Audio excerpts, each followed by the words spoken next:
Hey, snowbound strangers. Welcome to the end of season wrap up episode of the Strange Sessions. I am here in Manitowoc, way far away from Krista, which is kind of a good thing because we got like a foot of snow. We had like a crazy blizzard last night. We did. So, how are you, Krista? Good. Our power's back on. We lost power for about 3 hours last night, which isn't a big deal.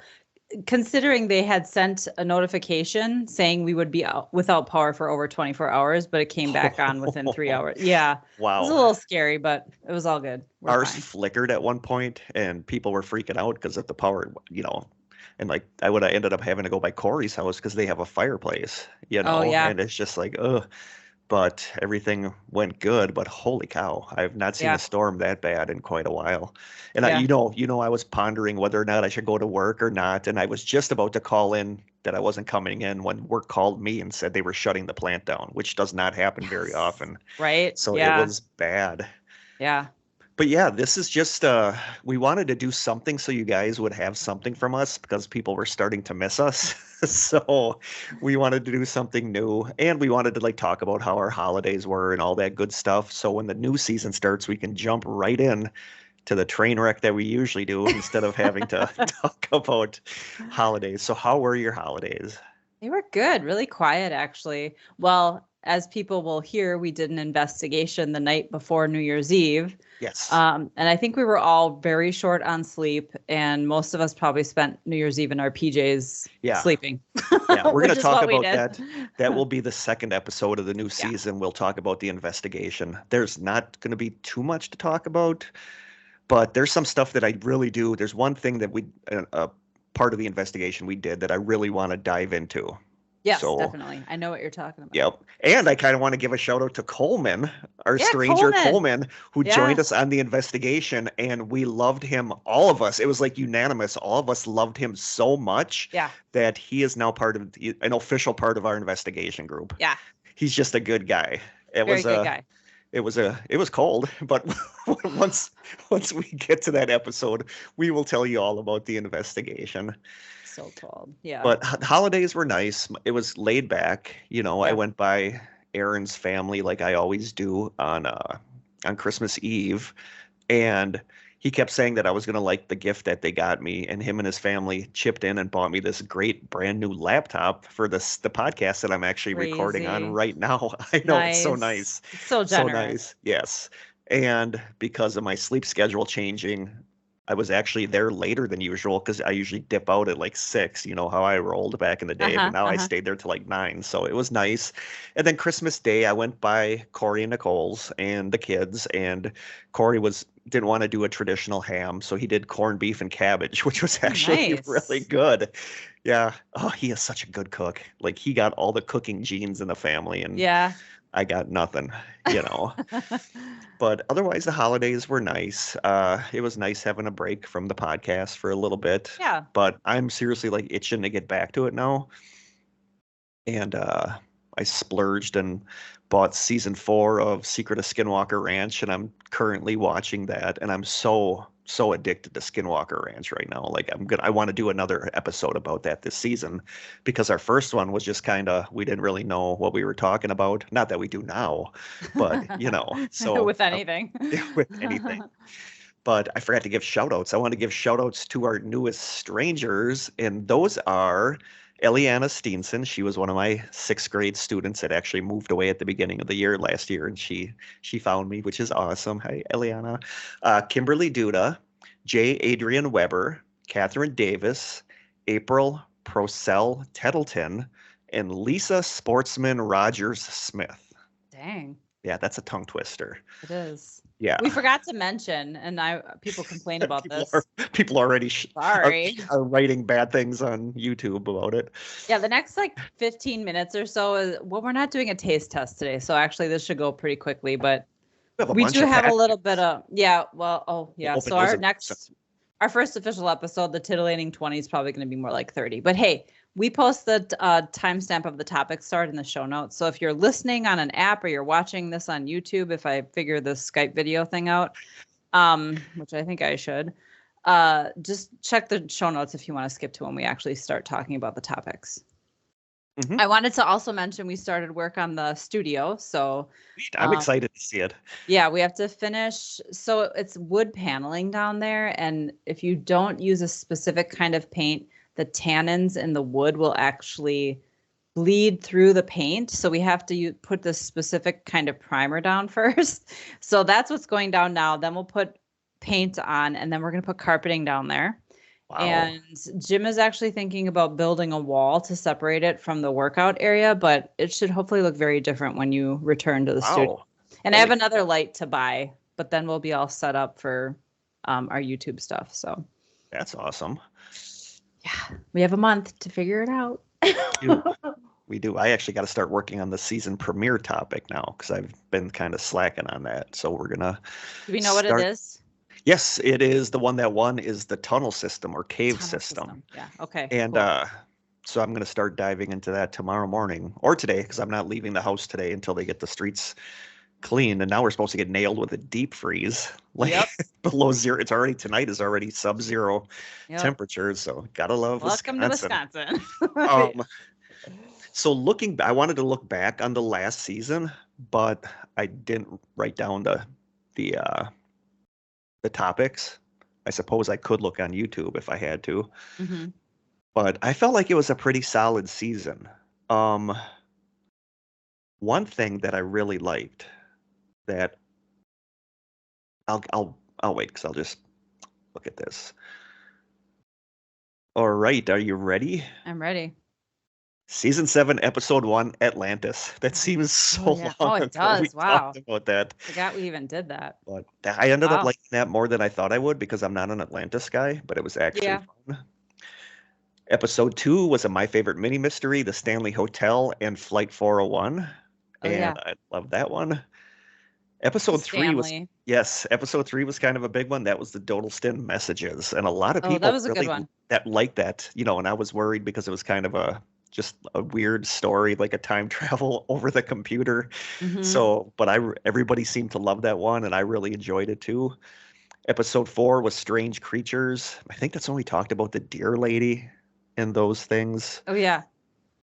Episode 5 was Mirrors. I love the Mirrors episode because mirrors creep me out. Episode 6, Strange States, Texas. We only had one Strange States. Episode 7 was my favorite mini mystery, The Pfister Hotel and Haunted Fond du Lac. Mm-hmm. And that was the Local first time stuff. That was the first time that I went out with a digital recorder to the locations and talked about it. People seem to really love that. They really like That's something that we're going to be doing more often. I know you and I want to go to Whitewater sometime for the next season, hopefully. Episode 8, Artificial Intelligence, keeps getting scarier and scarier. Episode 9, Time Slips and Phantom Diners. Ooh, people love that episode. I love the time slip stuff. I just do. Mm-hmm. There's probably going to be another time slip one this season with stories about people from time slips. And I think the Phantom Diner part of it is what people really loved, though. Yeah. Something really spooky about that. Yeah, there is, where you go to a diner and then you go back the next day and it was closed and it was never open. It's like, what the heck just happened? Episode 11 was... Oh, no. Episode 10 was Missing 411 Spotlight, Tom Messick, and Robert... Oh, Robot Grandma. That weird Robot Grandma story. Yeah. I always forget about that. Mm-hmm. They wanted the boy to poop on the sticky paper to... Yeah. Yeah. That one was kind of crazy.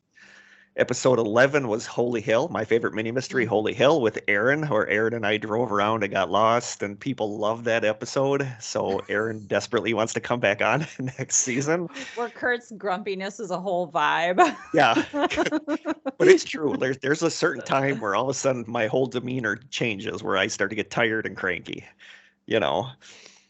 Episode 12, everybody loves listener stories. That was our listener stories episode. Episode 13, and I think this is the second time we've done this, but this has become, or it might be the first time we did this. This has become one of my favorite shows, and it's listener suggestions. Like, I love the listener suggestions because they're usually small enough that we can do like 2 or 3 of them in an episode, and they're always like super interesting. Yeah. That one was Dublin, Wisconsin, Joanna Lopez, and Stardust Ranch. So that one was cool. Like I really love those listener suggestions episodes. Me too. Episode 14 was the Tunguska event and the lost colony of Roanoke, Mm-hmm. which was a fun one. Episode 15 was Strange Stories, where I just read weird Reddit stories. Don't Was know. that the forest one? The woods one? No, Spooky Woods one was the season That was before this last one. season? Yeah, this one was Dang. just anything. It didn't it could be in the Okay. woods, it could be anything. Episode 16 was a side sessions preview, and that was the one about the Cannonball Run, which I love, the cross country race.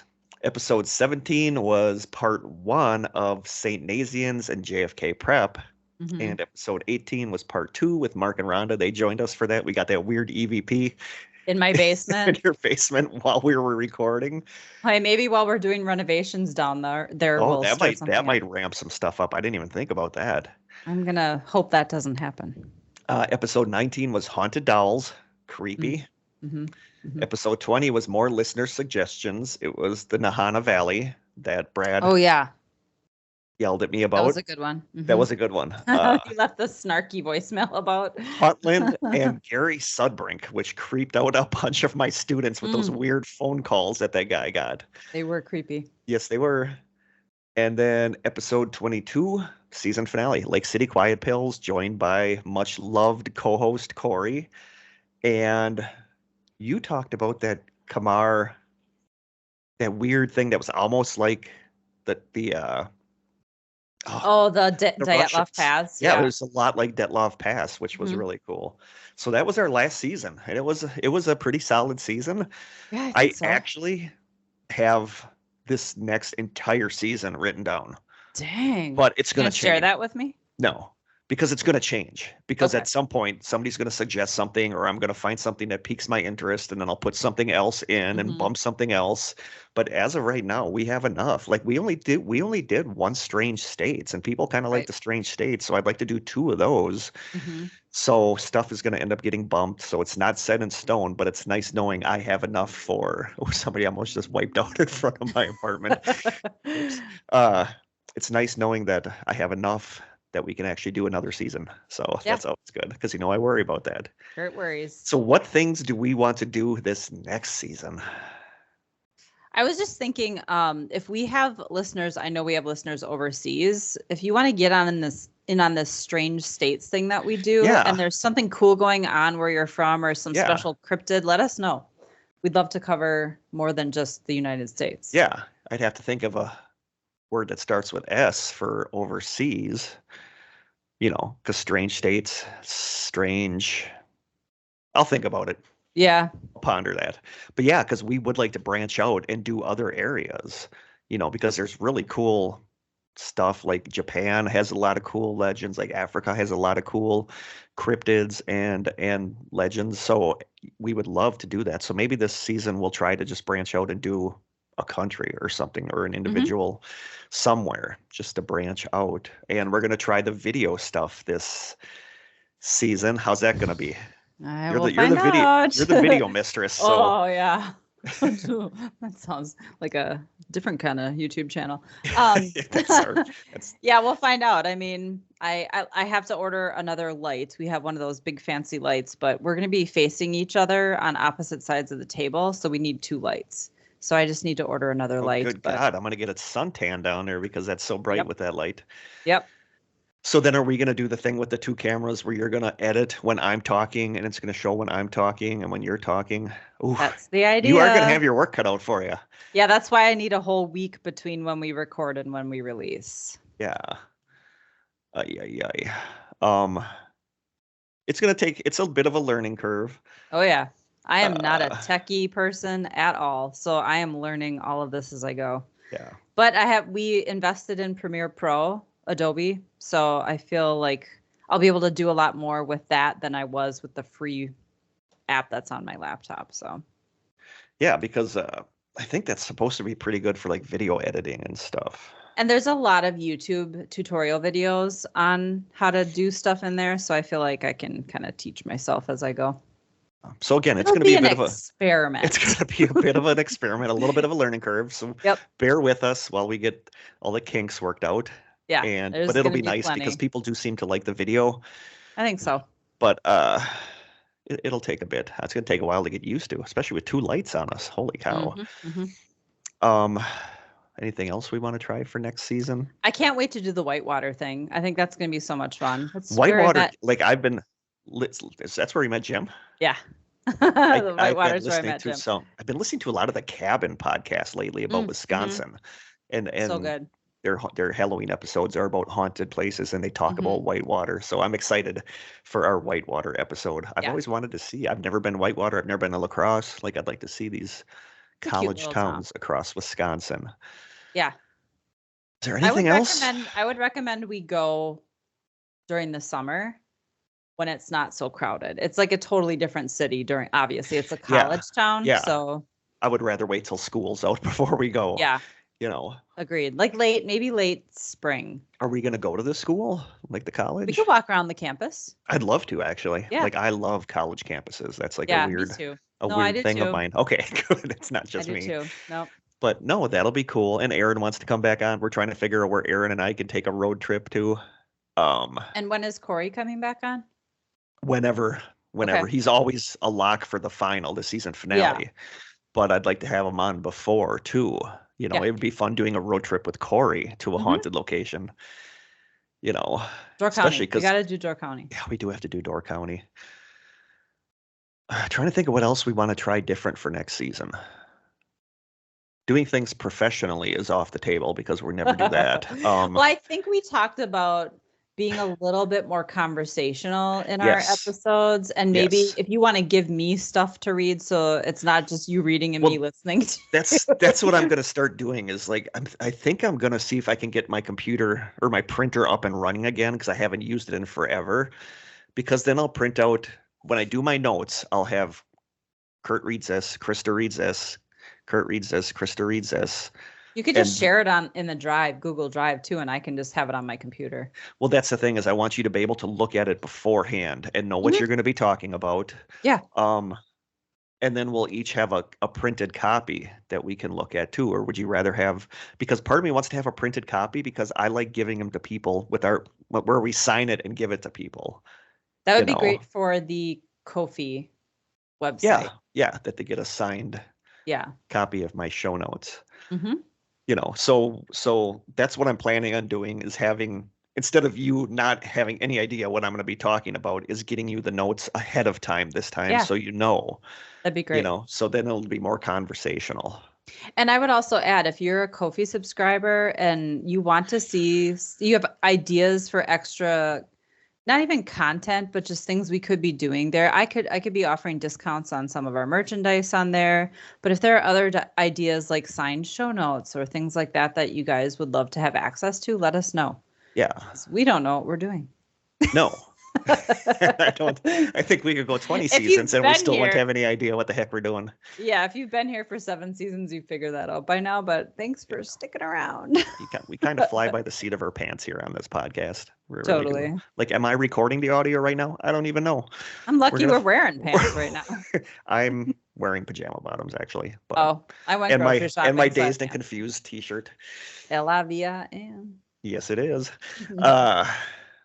I think tonight I'm going to watch Almost Famous, because I haven't seen that in a long time. So I think that's going to be on tonight's agenda. Sweet. Anything else that we got to talk about before we jump into our little tiny stories for today? I thought I would mention the book club. Oh, yeah, that's right.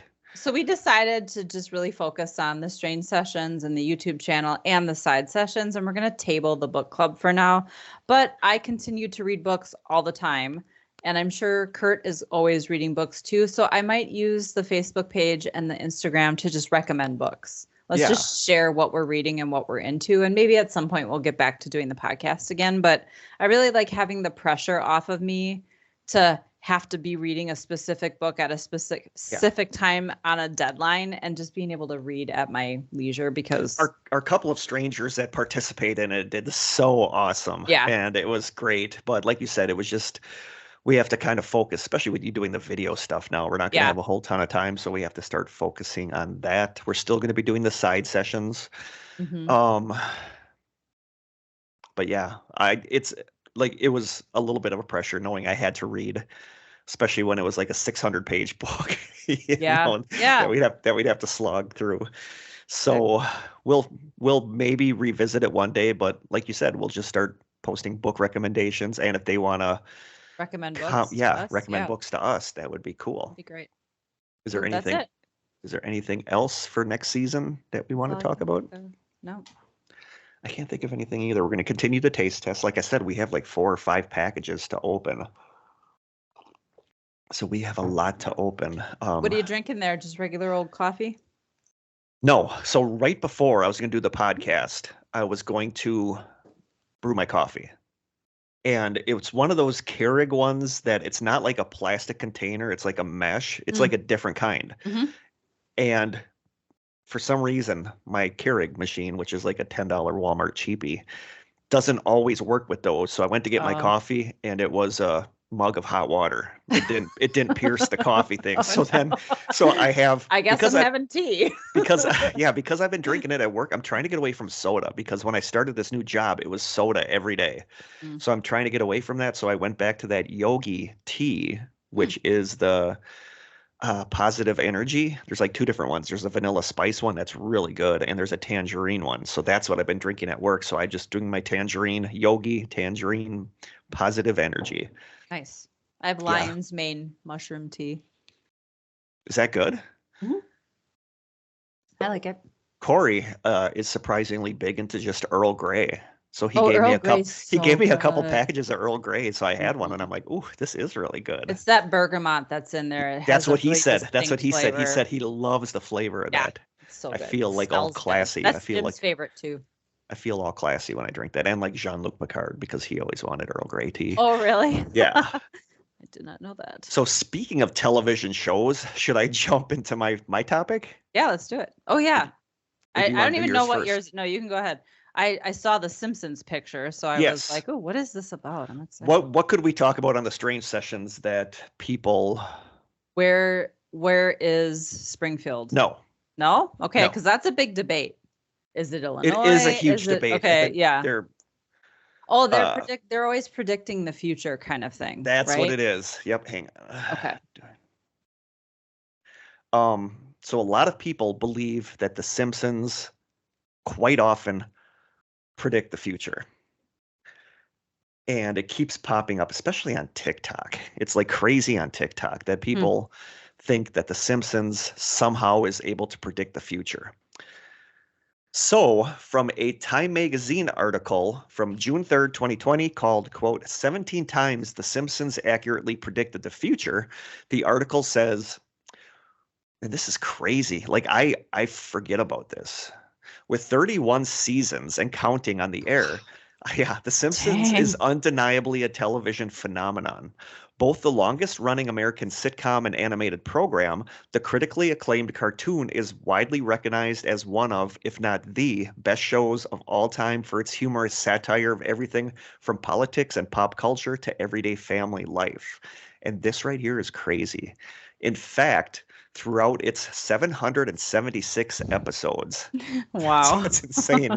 Creator Matt Groening and his team have been so on top of the country's cultural pulse, they've even managed to predict several major historical events, along with a few less momentous happenings. So here are a couple examples. One of them is Disney's Fox takeover. This was predicted in 1998, and it came true in 2017.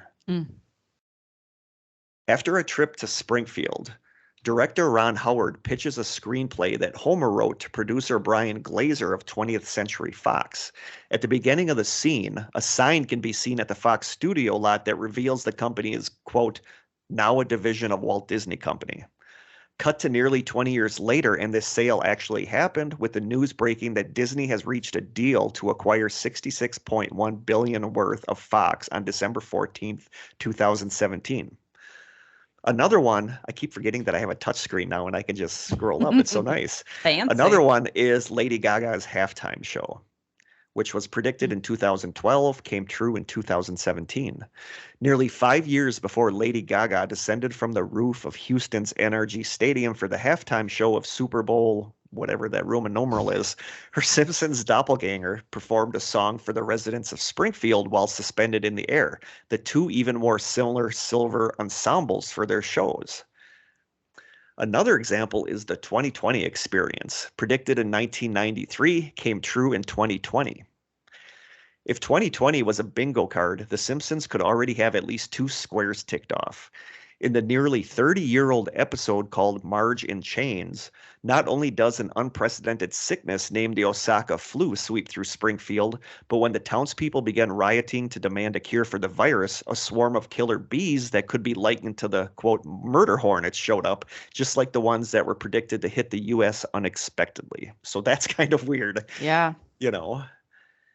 A big one that people constantly talk about is President Donald Trump. Predicted in the year 2000, came true in 2016.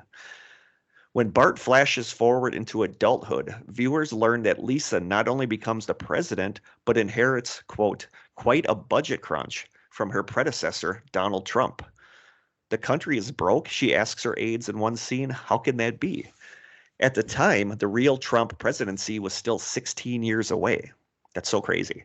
Also, crazy. in that episode in which Lisa Simpson becomes the first female president of the United States, Lisa wears the exact same purple ensemble that Vice President Kamala Harris wore during the inauguration, including the pearl necklace and earrings more than 2 decades later. Didn't she always have the pearl necklace and earrings on, though? Marge always did.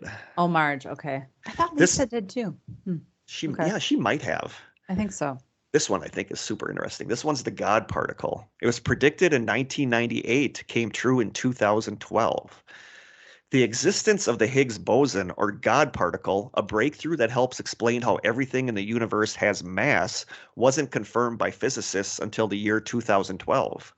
But according to Dr. Simon Singh, the author of The Simpsons and Their Mathematical Secrets, after Homer decided to become an inventor in the episode The Wizard of Evergreen Terrace, he was pictured standing in front of a blackboard with an equation that predicted the mass of the yet-to-be-discovered particle. Singh told the newspaper The Independent, quote, "If you work it out, you get the mass of a Higgs boson that's only a little bit larger than the nanomass that a Higgs boson actually is. It's kind of amazing as Homer makes this prediction 14 years before it was actually discovered." Okay, that's wild. Yeah, that one is. 9/11. On July 26, 2006, conspiracy theory message board user named Howie posted that The Simpsons predicted the September 11, 2001 attacks using a screen capture from a 1997 episode called The City of New York versus Homer Simpson that features Lisa Simpson holding an advertisement for bus tickets to New York City. The image shows the number 9 right next to the Twin Towers, which causes the sign to resemble the date 9/11. And that one gets posted a lot. If you type in Simpsons and 9/11, you'll see the screenshot of her holding the brochure up with the 9 and the 1-1. Another one, Three-Eyed Fish. On October 27th, 2011, Gizmodo reported that a fisherman in Argentina caught a three-eyed fish in a reservoir near a nuclear power plant, which is very similar to the three-eyed fish Blinky, which was introduced in the 1990 episode 2 Cars in Every Garage and 3 Eyes on Every Fish. So in that episode, a fish, because of the nuclear waste and pollution, had 3 eyes, and then in 2011, somebody actually caught one by a nuclear plant that had 3 eyes. Another one, Nobel Prize winner. In the 2011 episode, quote, Elementary School Musical, Lisa and her friends make a list of people that she predicts would win the the Nobel Prize. The character Martin picks a person named Bent R. Holstrom to win the Nobel Prize in Economics. In 2016, Holstrom actually wins the prize with Oliver Hart.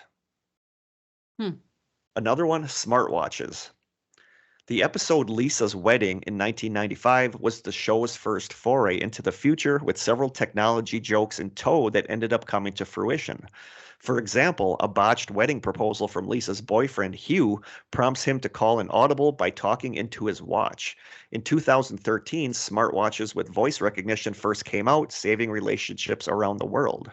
Also in the episode Lisa's Wedding, the episode offhandedly features one of the more vital components of the 2010s and especially the 2020s, the video chat. The style of communication throughout the episode is visual via a screen, not a phone. In a world that today runs on Zoom, Skype, Google Hangout, and FaceTime, this is one prediction that the writers had to see to believe. That's what we're Because on we're right now. talking on Skype. It makes me think of Knight Rider, though. And He was this like one, talking to his car through his yes, watch. exactly. Like, I don't know. This one is weird. This one to me is the weirdest one. From that same episode, here's a too eerie to be a coincidence prediction. The episode features an establishing shot of London's Big Ben with the joke thrown in that it now has a digital face. But if you look on the left-hand side, you will see a pointed spire that doesn't seem to fit in with the real London skyline. Construction of the famous London building, the Shard, started in 2009 and was finished in 2012. And the skyscraper not only has a similar shape to the mysterious building from the episode, but it also sits in the same exact place in comparison to Big Ben. That one is weird. Like when you look at screenshots of it, I was like, whatever, they're predicting the future, so they're going to put this crazy building in there. And when I saw screenshots of it, I was like, dang, that is actually super weird that the Shard wasn't even considered yet at the time, and it shows up. So are the Simpsons predicting the future? From a Snopes.com article called, quote, "The Simpsons didn't predict that." The article says, on December 17th, 1989, the animated show The Simpsons debuted on the Fox network with a Christmas episode entitled Simpsons Roasting on an Open Fire.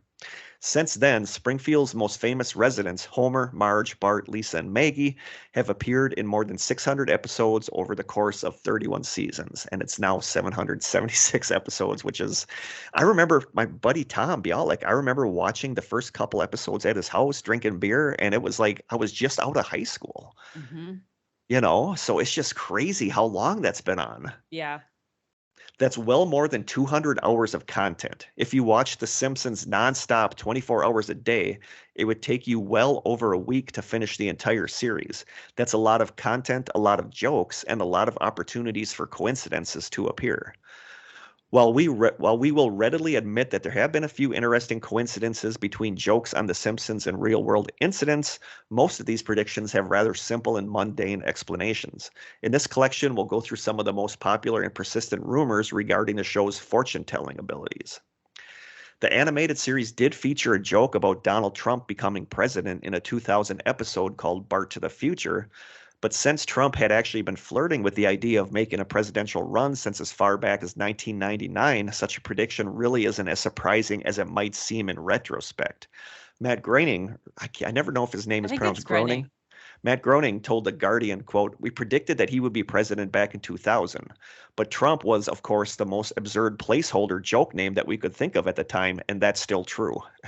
So that kind of makes me laugh. On March 19th, 95, an episode of The Simpsons called Lisa's Wedding took a futuristic view of Springfield's favorite family after Homer's daughter visits a fortune teller's booth. At one point in the episode, Lisa's future husband, Hugh, bent over and spoke into a strange-looking device on his wrist, a half flip phone, half wristwatch that most modern viewers would liken to a smartwatch. It's also true that this episode aired more than 20 years before the year of the smartwatch in 2014, when these devices started becoming common. However, The Simpsons shouldn't get credit for predicting the smartwatch for two reasons.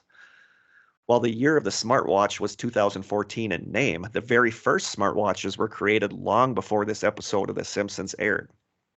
Variations of smartwatches have been appearing in movies, television shows, and comic books since the 50s, which is 100% true. Like you said, like Michael Knight used to talk to Kit on his watch.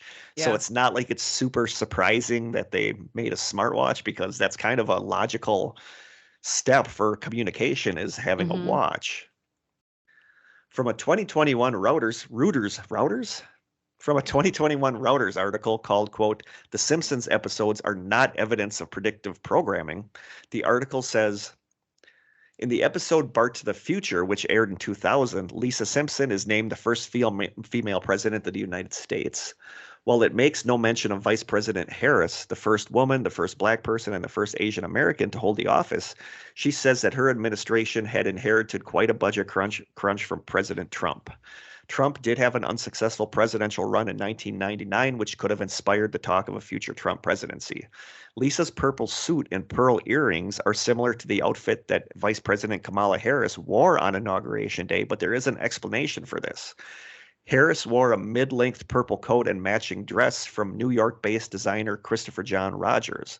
The color purple, also worn in different shades by former Secretary of State Hillary Clinton and former First Lady Michelle Obama during the event, is the color of American women's suffrage, but also one that many observers interpret as a symbol of unity between the Democratic blue states and Republican red states, which was kind of the theme of the ceremony. So it's not weird for them to be wearing purple dresses during inauguration. Sure. Harris's signature pearl earrings, which she had also worn during the vice presidential debate, appear to be a nod to sisterhood and her membership of Alpha Kappa Alpha, the first Black Greek letter sorority at Howard University in Washington, D.C. In a 2018 article from the New York Times called, quote, "The Simpsons has predicted a lot. Most of it can be explained," the article says, "No, there is no crystal ball in the Simpsons writer's room, but you'd be forgiven for wondering. The future can be forecast better than one might think," says Al Jean, one of the show's original writers, or Al Jean. I really should start learning how to pronounce people's names. I think it's Al Jean. That's another thing I'm going to try for this next season. Said Al Jean, one of the show's original writers and its showrunner since 1998. Episodes of The Simpsons air a year after they're produced, he said, so it's just sort of a frame of mind that we all have that we have to think 1 year ahead. The show is the product of brilliant minds, many Harvard educated, says William Irwin, whose book, quote, "The Simpsons and Philosophy," has for years been taught in college courses around the country. Mr. Irwin is the chairman of philosophy at King's College in Wilkes-Barre, Pennsylvania. That surprises me. Yeah. He says, quote, "Writers rule on The Simpsons, not the actors. As a result, the show is packed with references to art, literature, pop culture, politics, and science." That's true. When that many smart people produce a television show, he says, it's bound to make some startling predictions. Another possible factor at play is called the law of truly large numbers, a concept presented by the Harvard mathematicians Frederick Mosteller and Percy Diaconis in their 1989 paper, quote, "Methods for Studying Coincidences." With a large enough sample, any outrageous thing is apt to happen, the law states. The Simpsons, a Fox show, is the longest-running scripted TV series in history. The most recent Simpsons prediction to come true was Disney's deal for 21st Century Fox, announced in December. Mr. Jean said that the sort of prediction was just in line with the writer's forward-thinking process. The deal was just another one, he says. It happens. There's always mergers. It just seemed logical, you know? The Higgs boson particle one was another That's big the one one. I want to hear about. Yeah. At first glance, this plot point might seem like the freakiest Simpsons prophecy. Homer striving to be the next great inventor is seen standing at a chalkboard on which a complex equation is scrawled. That equation is just a hair off what would become the Higgs boson particle, or God particle, which was discovered in 2012, decades after it was first presumed to exist. Simon Singh, author of the 2013 book, The Simpsons and Their Mathematical Secrets, told the British newspaper The Independent in 2015 that Homer is just a little bit off of predicting the actual Higgs boson particle, but it can be explained to some degree. He says, quote, "The Higgs boson part was written into the script by David Cohen, who's one of the people with a huge math background on this show. What he put in was a plausible guess at that time, so it's not like this was just totally out of left field." You know, so I get that. I totally figured get there that. had to be actual math behind it, but it's just like, yeah, and that's the thing, is that, like, if you look at writers for The Simpsons, like Conan O'Brien was a famous writer for The Simpsons, like, it's just not funny people. It's like super intelligent. There's people with like this crazy math background. There's scientists. They have such an amazing group of writers that they sneak in little math jokes a lot. They sneak in like these little jokes that you would not know unless you're almost an expert in some of these fields. Sure. And like he said, they're predicting like the show episode's going to come out a year after they write it. So they're trying to think of what things are going to be like. So it's just a really forward looking group of writers. Hmm. And when you have over 700 episodes, you're gonna hit stuff on the head. Yeah, You don't look at the stuff that didn't happen that they predicted. You look at the stuff that did happen. sure. So are they predicting the future? No. No. The Shard one is weird, but again, they're looking at the future London, so they're going to throw in weird looking buildings and Sure. just happen to put one in the right spot. Hopefully, you can't Hmm. hear the guy snow blowing outside my apartment. I can't. Okay, so I love this next one. This is what I'm going to use to pretty much wrap it up. I love this. This is from a December 30th, 2023 Collider article called, quote, "Predictions from The Simpsons Can Actually Be Explained." The article says, quote, "Whenever something noteworthy or downright idiotic takes social media by storm, a diehard Simpsons fan will appear in the comments with a video or screen grab to prove that the brilliant prognosticators on the show's writing staff predicted these events and or calamity long ago. But many of these so-called predictions can be boiled down to a philosophy one might call the Simpsons razor. This is a humorous spin on an actual real philosophy called Occam's Occam's razor, which razor. suggests that the simplest explanation is often the best one. Simpson's razor, in contrast, is a philosophy stating that the dumbest possible result is often the most likely. The comedy writers on The Simpsons may appear to be predicting future events, but in reality, they are constructing satiric barbs that mock society's stupidity by exaggerating it. The Simpson family isn't predicting the future. Our modern society is simply racing The Simpsons to see who can present the dumbest possible outcome for humanity. Some predictions can be explained by reality chasing cars straight for it, i.e., The Simpsons will satirize the stupidity of a recurring situation, and humanity's inability to learn from its mistakes will make that satire relevant time and time again. It's clear that the clever comedy writers at The Simpsons have a knack for mocking everyday life that feels predictive, even if the list of stuff that actually came true is a little bit lacking. Then again, if the show gets credit for the times it seemingly predicted the future, perhaps viewers should hold the show accountable for things it predicted incorrectly as well, like when the writers thought that producing episodes that glorify Michael Jackson, Mel Gibson, and Elon Musk would no doubt stand the test of time. Mhm.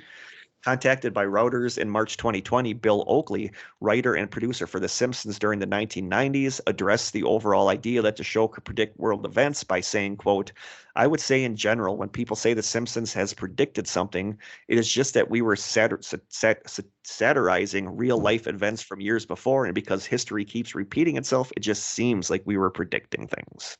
Hmm. So that's what I got. Like Simpsons, you constantly hear that they're predicting the future, but I don't think they are. I just Yeah. think it's brilliant writers that are really really talented at foreseeing events, but Yeah. also like that article said, humanity is Many of, kind of dumb. We do the yeah. same mistakes over and over, Yeah, I agree. So I don't think they're predicting the future. They're just really really good at knowing humanity and having a staff of amazing writers.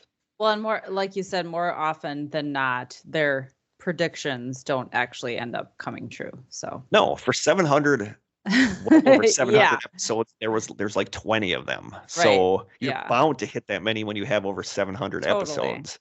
Some of So it's just no, sort of common sense too. I don't think Yeah, there's any time travelers on the Simpsons writing staff. I just think they're just really tuned in to the way the world and society works I and agree. just smart people. So there you go. That's what I got. Agreed. Okay, I am going to be talking about glitter. Mariah So, Carey movie? yeah, yes, 100%. How did that become a thing? No, I'm just kidding. I've never seen it, if I'm being I didn't honest. either. Okay, so this is I'm calling it the glitter mystery. This is one you suggested to me. And this all started, I believe, from a post in the Unsolved Mysteries Reddit about 5 years ago. The name of the post was, "Which mystery industry is the largest buyer of glitter?" Which, I mean, that doesn't sound like anything super intriguing or mysterious, but it kind of is, Yeah, actually. once you dive into it, it's kind of like, who is buying all this glitter and why can't they Yeah, tell us? exactly. And then there's always the jokes that it's the strip club industry because everybody knows that's where glitter is in the Right. strip joints. Not that much glitter. I think it all stemmed actually from a New York Times article, sort of inadvertently kind of triggered this mystery. And of course, I don't subscribe to New York Times, so I couldn't read the article, but I think we still get enough information from Reddit and other areas. So this is the original Reddit post. Quote, "It appears that there's a lot of glitter being purchased by someone who would prefer to keep the public in the dark about glitter's presence in their products." So this is now a quote from the New York Times article. "When I asked Ms. Dyer, and this is somebody who works at this company that they're talking about, if she could tell me which industry served as GlitterX's biggest market, her answer was instant, no, I absolutely know that I can't. I was taken aback, but you know what it is? Oh, God, yes, she said and laughed, and you would never guess it. Let's just leave it at that. I asked if she could tell me why she couldn't tell me. Quote, because they don't want anyone to know that it's glitter. And then the interviewer says, if I looked at it, I wouldn't know it was glitter. And Miss Dyer says, no, not really. See, I never looked into this, but I have an idea of what I thought the answer was going to be. Mm-hmm. I know where I lean at the end of this, and it's not either of the suggestions that are. I'm curious to see if what I think it is on there. Yeah. So she asked, the interviewer says, would I be able to see the glitter? And she says, oh, you'd be able to see something, but I can't. I asked if she would tell me off the record. She would not. That's how mysteries start, is when people are all evasive about answering like a simple question. 100%. I asked if she would tell me off the record after this piece was published. She would not. I told her I couldn't die without knowing. She guided me to the automotive grade pigments, which that's no secret. I mean, if you see a car that has that glittery coating on it, you know what that is. Yeah. Glitter is a lot of places where it's obvious. Nail polish, strippers clubs, football helmets.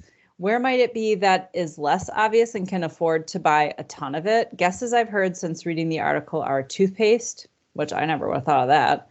Money, our paper money has glitter in it. Because there's some interesting stuff in money. Yeah, that might be a side topic. That's a side sessions topic, actually. Yeah. Guesses I've brainstormed on my own. The military. That's my guess, is that it's like part of stealth technology, is that when they're shooting the radar, that the glitter is actually serving to reflect it off of. That was my guess. That's a huge one. And that's actually where I end up kind of landing. So she says, well, I don't know if this is a he or she. Sorry. This is still the Reddit post. The military, deep pockets, buy lots of vehicles and paint and lights and God knows what. Construction materials, concrete sidewalks often glitter. But somebody else explains in a isn't that quartz or like comment? Oh, we'll get to that. Okay. Just hurted you. I just got Krista. Yeah. Well, not in concrete though. That wouldn't be. They explained it was something else, but it wasn't glitter. The funeral industry, not sure what, but that industry is full of cheap tricks they want to keep secret, and I wouldn't put glitter past them. And I'm thinking to myself, that could be a mini mystery right there, because I didn't know the funeral industry was like really secretive about their practices. I didn't know that either. And cheap jewelry. So what do you think? Of course, the comments are a treasure trove of theories. Somebody, and this actually feeds into the military thing too, but one of the comment replies was microtagons. I don't know if I'm saying that right. Multi-layered micro glitter that is added to all commercial explosives. Simple to batch trace on site, and after the detonation, you can, using a microscope, it's like a fingerprint. So if you're using dynamite for illegal purposes and it leaves evidence as clear as a fingerprint, that's what they would use glitter for. I guess this is common that it's used in glitter or in explosives. I don't think I do that. Somebody else commented, this will haunt me, which I think is really funny.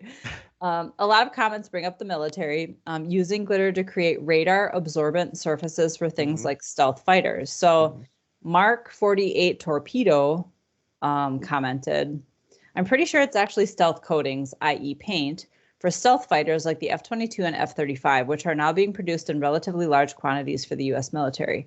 Here's the reasoning. Radar absorbent materials, such as those used on stealth aircraft, typically consist of a mixture of finely ground metals, i.e. glitter, and polymer. To absorb radio waves without reflecting it, you need something that is fairly conductive and will interact strongly with radio waves, i.e. metals. Is glitter actually metal? I believe it is. It's kind of mysterious, but I believe glitter is made up of a metal that's finely ground down. Yes. Huh. That's interesting. But it can't be. Uh-oh. Did you hear that? What did Jim just do? I don't know. He just knocked something down in the hallway. But it can't be too conductive, i.e. solid metal plates, because they'll simply reflect the radio waves without absorbing it. Finely ground metals mixed with polymer are exactly what you want. Stealth fighters, namely the F-35, are currently being produced in fairly large quantities in the USA and require large quantities of radar absorbent coatings. These coatings will be quite thick and contain a large fraction of metal, which will consume huge amounts of glitter compared to most applications, which use only a tiny amount of glitter. For example, in the article, they state that the, quote, minimum order of size Glitter X will accept is 10 pounds, enough to supply Sparko to 500,000 bottles of nail polish, by Mr. Shetty's estimation. I don't know who that is. It must have been in the article I couldn't read. Finally, after the reporter asked the question, the woman guided the reporter along to the automotive grade pigments. Unlike most types of glitter, automotive grade pigments are simply small flakes of metal, such as aluminum, and do not contain any plastic. This is exactly what the type of material they would want to use in radar absorbent coatings. So then there's like a lot of back and forth in the comments about military usage. And somebody's like, are we really making that many F-35s? And somebody else is like, how do you know we're not? I mean, we don't know half of what our military is doing. And another Redditor chimes in with the fact that when these stealth craft go out on a flight, they actually have to get, this is what this person says, I didn't fact check this, they have to get a new coating of the stealth paint after every flight to remain effective. So I never heard that. I didn't either. So I guess you could imagine that would actually use a lot of glitter if that's what you're using.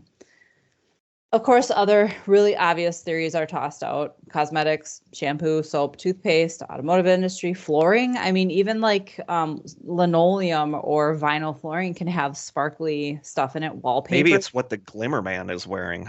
The Glimmer Man. The thing that I thought of was, and I read a whole article on this, but stealth technology for actual, like a suit. Which some people think the Glimmer Man is. Some people think it's like a military person testing a stealth suit. But that doesn't make sense either, because it would so somebody talked about the actual science behind that, and they said glitter, it would actually draw attention to you rather than make you appear invisible. So you look like a shimmery vampire from Twilight. Yeah. Oh, that'd be great. Greeting cards, arts and crafts supplies. I mean, the glitter's used in a lot of stuff. A lot of regular household items contain it. But it brings you back to the comment that this Ms. Dyer said that you wouldn't really know it was glitter you were looking at. And so that kind of takes all of those off the table. It's funny. This one made me chuckle because one of the Redditor comments said, if I looked at it, I wouldn't know it was glitter. No, not really. That right there has me baffled. Someone responds to them, right? Glitter is glittery. Why would someone use glitter if not for the glitteriness? So somebody else on glitter on Reddit went down a bit of a rabbit hole around, well, maybe it's about the science of glitter rather than just its, glitteriness. Like visual properties. Right. The fact that it sticks to everything. I don't know if you've ever had an experience with glitter. Oh, yeah. But that stuff it's like sand. It gets everywhere and it's impossible to get off of you or off of surfaces. Yep. So maybe that's what it is that this industry is using it for, which again, I go back to military. I'm sure they don't care about the glitteriness. It has to have some other conductive properties or adhesive type properties that are valuable rather than its glitteriness. So that was just an interesting point that someone made. At the school, like the students would have glitter pens and glitter markers and I constantly have things written on my arm and glitter and it gets everywhere. Yeah, you have to scrub that stuff off. It doesn't just come off. Yep. A suggestion in the original post was around the funeral industry being really secretive about its methods and practices. So this, of course, somebody chimed in. Too Much Pretzels is their name, which I think is really funny. I'll go ahead and confirm for you that the funeral industry, as far as I know, and I have very knee-deep knowledge of the funeral industry, is not buying any glitter. Isn't Sully? You did a guest spot on her kitchen table research podcast. I don't remember. I think she's like a funeral. What is she? She does something with. I don't know if she's a funeral director, if she works in a morgue or something, but we should ask her about this. What are they thinking that they're doing with the glitter during funeral preparation? Is it like know. on the coffin? I mean, that seems really obvious. So, okay, I'll finish. He said, this person, I always say he, I don't know why. He says the funeral industry is not buying any glitter. Edit, elbow deep may have been a better term. And while there are definitely some caskets that are painted with an automobile glittery sort of paint, I don't think that why? It's going to go in the ground. Why would you do that? Right. Well, people buy fancy caskets, though. Yeah. The only large source of potential glitter I think of would have to be embalming fluid, and I'm 99.999% sure there's no glitter in embalming fluid. Not that I know of.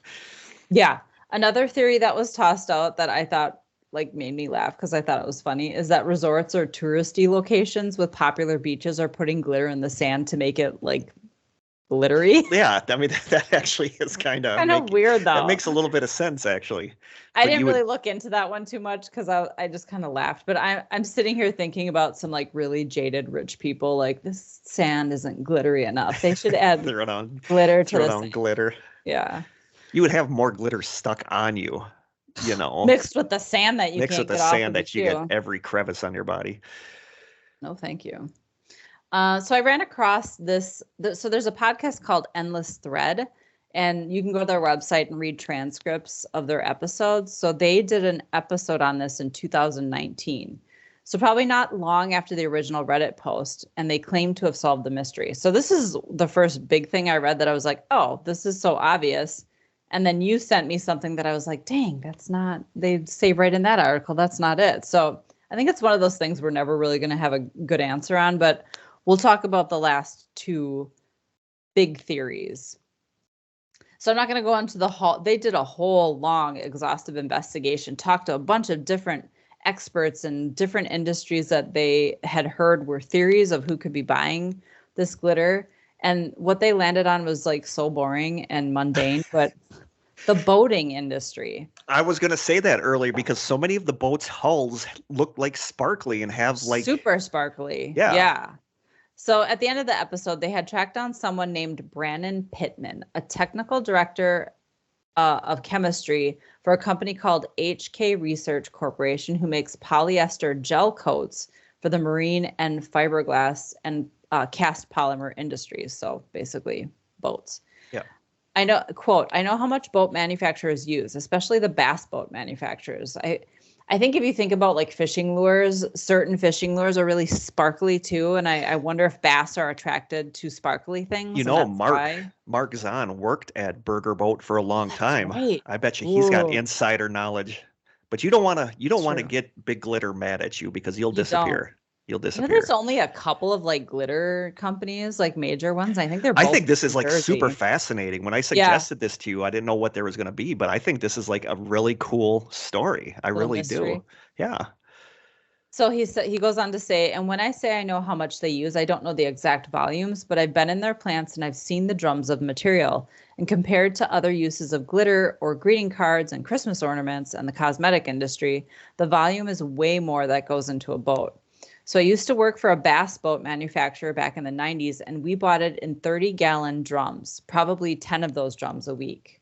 So that's 300 gallons of glitter a week or 15,600 gallons every year, which is just this one boat manufacturer.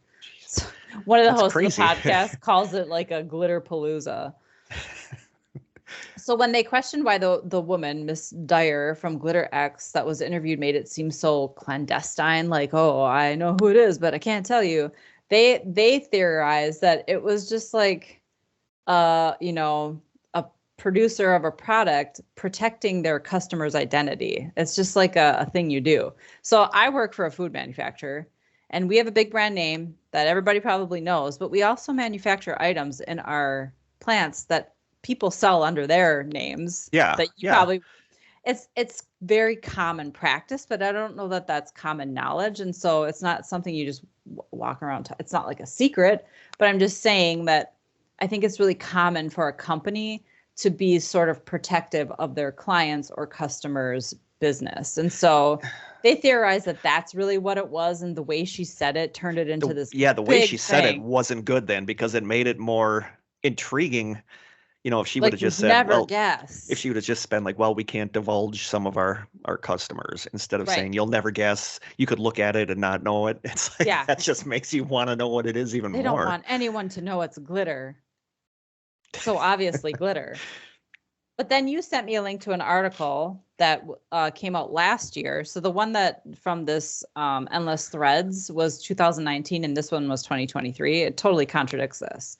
So it was on the website chipchick.com, and the article is called, quote, "This TikToker may have cracked the glitter conspiracy wide open, pointing to one unsuspecting industry that may be the largest buyer of glitter." So they were the very first thing they threw out. They poo-pooed on it and said, this is not boat paint. Quote, "First of all, the answer is not boat paint because the boating industry openly admits to using glitter, and the New York Times interview alludes to an industry much more secretive than that." And when they say that you wouldn't know it's glitter, but looking at a boat, it's obviously glittery. Very glittery. It's very glitterish.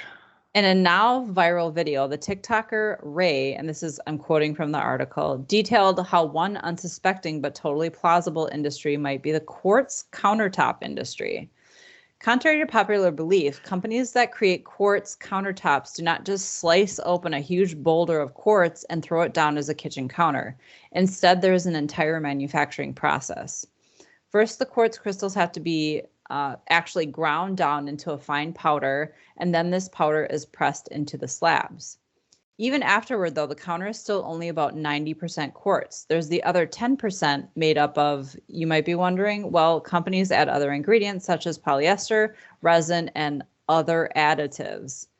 This vagueness, coupled with the known fact that quartz countertops really sparkle under overhead lights, is what pushed the TikToker to submit her guess. She even provided some math to back up her suspicion. The boat paint industry, for instance, would use approximately 112,000 gallons of glitter per year. That's a lot. That is a lot of glitter. Next up, if glitter really were if glitter were really in US currency, then about 122 gallons would be used up per year. The quartz countertop industry beats both of these popular guesses by a long shot, though, and would ultimately utilize over 400,000 gallons annually. That's a lot of glitter. That's a lot of glitter. But I guess it's not shocking to me. I'm somebody who's kind of into design. I watch a lot of stuff and read a lot of stuff about design. My husband worked in home, building and renovation for many, many years. It doesn't surprise me that there would be glitter in quartz countertops. So but then why is she so secretive about it? Right. Why couldn't she just say, I don't know. It's probably not common knowledge, though. So it goes on to say quartz countertops are famously expensive, and they really are. So if prominent clients knew that their money was partially being spent on glitter, you could only imagine the outrage. And so they think that that's really the only reason. Like, if you buy some granite, you're literally getting a slab of granite. It was cut off the rock. It's been polished. It's all pretty, but quartz is not like that. And I think that's not common knowledge, although you could just Google it and figure that out. But yeah. But she made it sound like it was something that you'd be super surprised to know about. That's why I'm still leaning military. Yeah. I feel like there's so many different applications, like the explosives, the radar absorbent coating. Yeah. I feel like there's things we're not thinking of or not aware of that the military would use it for. And of course, that's the first thing you think of, that they wouldn't want you to know that they're using glitter. Other people are saying it's like the food industry. Well, I remember when this first came out, I didn't dive into this, but I looked at stuff, and toothpaste was a big one that people believed they were putting glitter in toothpaste to make toothpaste sparkle or your teeth sparkle. I don't know, but there's that was one of the big ones. That's glittery. And what is that then if it's not glitter? And is that safe for us to be consuming? I don't know. I don't know. But that's not a surprise. We can see the glitter. Yeah. So to me, I don't like either explanation. Like the boating industry, again, we know it's glitter. And quartz countertops to me, I don't know, that's not a big shocker. No. So I I'm leaning lean towards military. military. I do Yeah, too. I lean towards the military. totally. Huh. We might have to revisit this one at some point because this was a fascinating story. Yeah, It I'm sure this was. will continue. There are other people who aren't satisfied with these answers Yeah. and they'll just keep digging. So Yeah. we'll have Huh. to get an update. Good story. I Yeah, like that. that's interesting. So that's what we Surprisingly. got. That's what we got. Yeah, when I sent that to you, you must have been like, really? Glitter. Yeah. Okay. But it's like an interesting mystery. It And I is. wanted Yeah. this one because I didn't know how long we were going to record. I wanted this one to just be two lightweight stories. Yeah. So I wanted to talk about The Simpsons predicting the future for a while because it's getting more and more prevalent, like on TikTok and online, and it's just it's a fun theory, but I just don't want people taking it too seriously, thinking that it's Yeah. happening, that they're predicting the future. They're not So Nostradamus. very cool. We have a listener question. I Ooh, sent oh, it yeah, to you, and that's you right. said you think we did this one before, I but thought I we think we did. did too. And I also want to start sending you the listener questions ahead of time so you have more time to mull it over. I would appreciate I that. don't want to keep shocking you. This will be a different season that way. Then I have to be distracted through the whole episode, like, and then I Yeah. forget to think about it, and then I have to still Yep. come up with an answer on the fly. So the question from a listener anonymous is, "Hey, you two, love the podcast. My question to you is, if you were on death row," and I think they mean I don't think they mean death row records, like we're not dropping No. death row. If you were on death row and it was your last meal, what would you choose to eat? Your answer Pizza. surprised me. I Yeah, just love pizza. I don't know, man. That's not my last meal choice. Mm.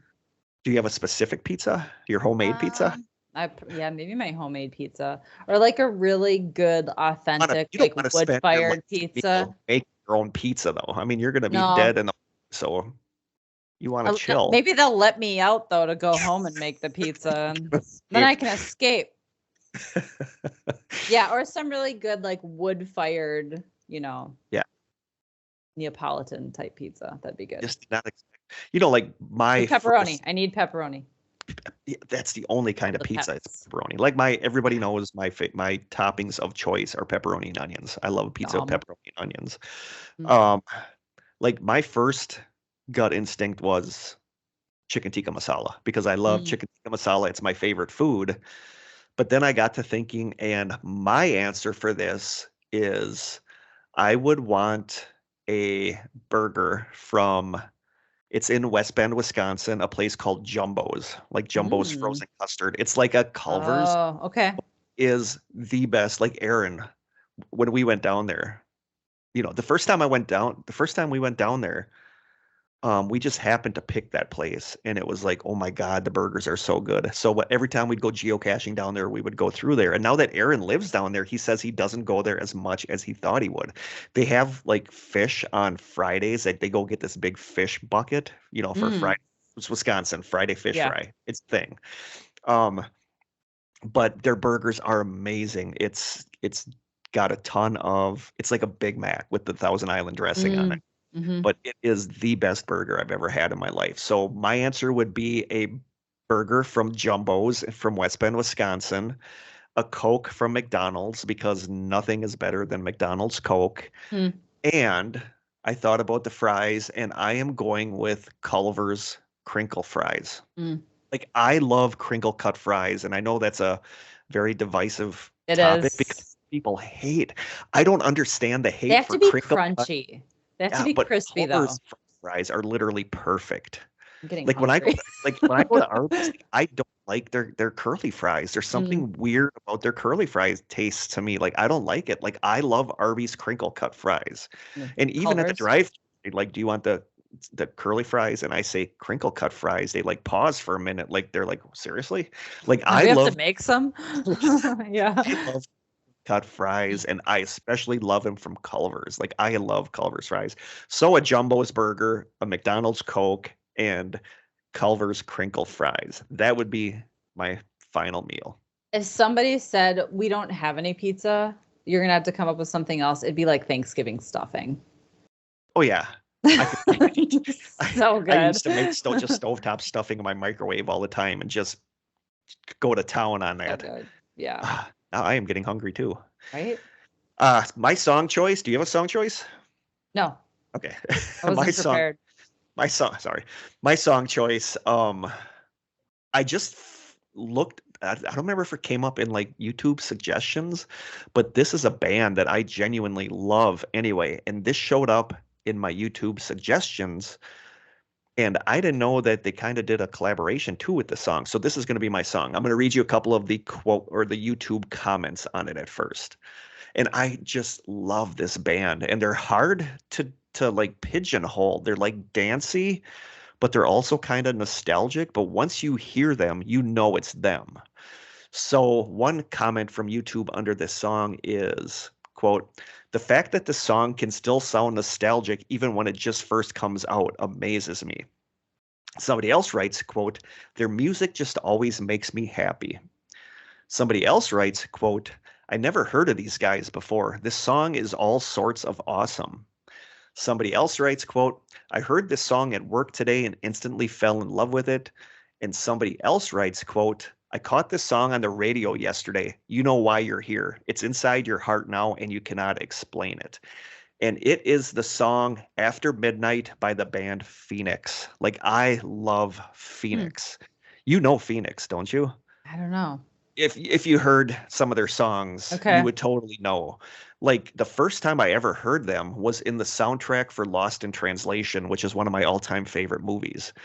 And when I heard the song, I'm like, is this like an 80s song? Because they have like this weird nostalgic vibe. Their song in Lost in Translation is called Too Young. And it's such a good song. And then I fell in love with like everything they've released.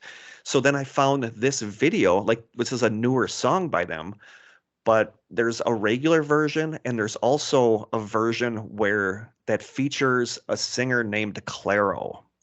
Uh, she her name's Claire Cottrell. Like I adore this girl. I seriously just adore this girl. I don't even know how I stumbled across her, but I used to love that this I still do. The song from the trailer for Map of Tiny Perfect Things, which is one of my all-time favorite movies too.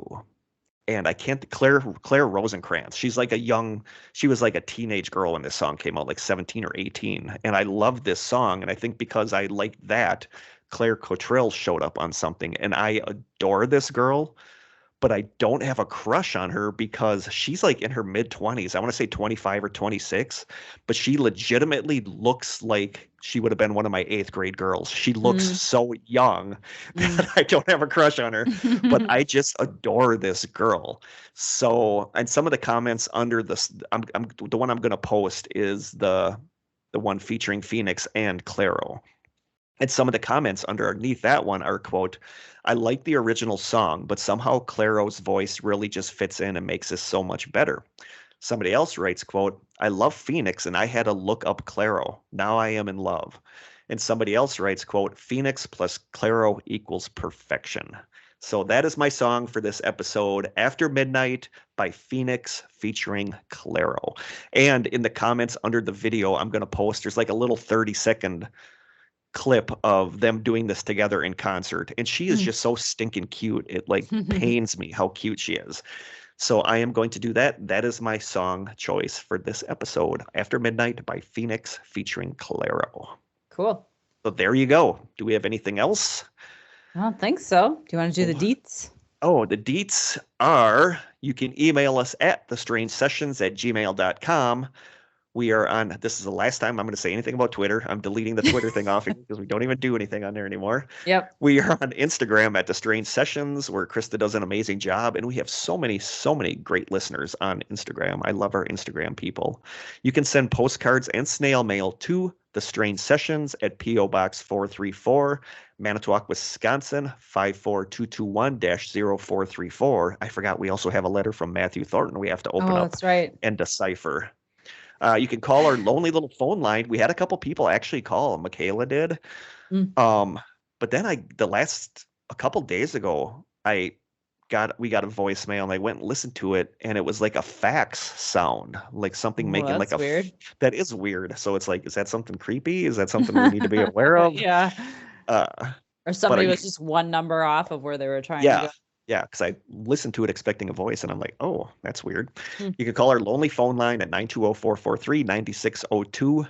And if you have a listener story, you can send it to thestrangesessionsstories@gmail.com. And that is Cool. what we got. So is this okay for end of season mop up? Just I think so, so. just A little something to get people through the next I month think or just a so. couple weeks. I think basically like we're gonna release it like wasn't it We're recording February 10th, and it'll come out that the week following after? weekend, so the Yeah, because 17th. So now they have some time. that's what's going to take some getting used to also is I'm Mhm. so used to us recording on Saturday and releasing the episode on Sunday. Now we're going to have a week in between so you can edit the video and I think I'll still release the unedited audio on Ko-fi the weekend that we record so that they're getting that a a week week ahead of before time. everybody. Yep. Yeah, But the video won't come out for a week. that makes sense. Yeah. Yeah. And I'm gonna try not to edit our. I might have to edit some stuff in our audio, but we haven't been We're editing pretty a ton good. of our audio lately. I mean, I don't think we're we are good. I what think we we just are. don't care. Yeah, we just you don't care know, anymore. if we screw up.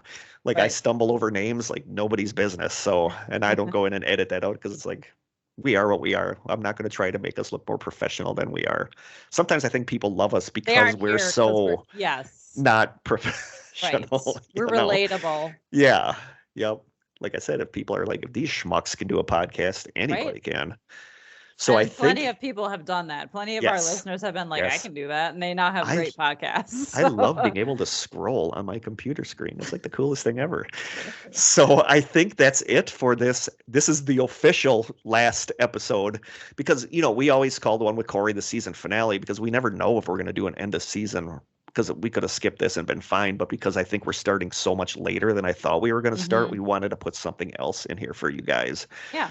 So hopefully this tides you over until for a month when we come back with season 8. Craziness. It is crazy. So we love you guys so much. Thank you We for do. caring about us and caring what we do and for listening to us because I don't even want to listen to us and I kind of have to because I'm one of us. You know, so Yeah. thank you so much, you guys.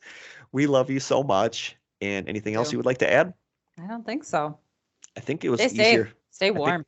Stay warm, stay safe, and always from Krista and I, until next time, stay strange. We still can't do it good even in video. It's better. Love you guys. Bye-bye. Bye.